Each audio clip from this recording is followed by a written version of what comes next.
Hey folks, Bobby here today, and I just got a quick little tip for you, okay? This little brush right here is a brush that I bought, I think at Home Depot or Lowe's or something at one time. It was actually in the plumbing department, okay?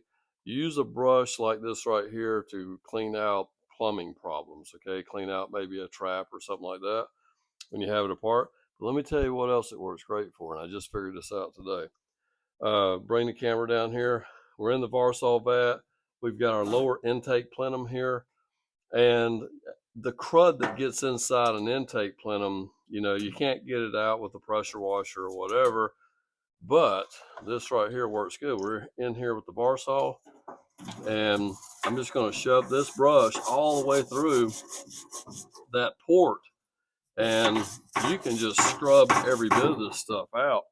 And then I have a little cap here that I can take a little extra Varsol, parts washer, Varsol, whatever you want to call it, and throw that down in there as well. You can let it sit a minute, and you can just kind of scrub it back and forth. And this thing works excellent for this, okay? I was a 34-year veteran technician and really never thought of doing this, okay? So I wanted to share this with you, all right?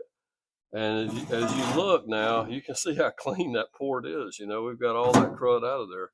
So guys, I'm gonna find a link to one of these on Amazon. I'll put it down below if you guys want to grab you one. All right. Have a great day. We'll see you next time.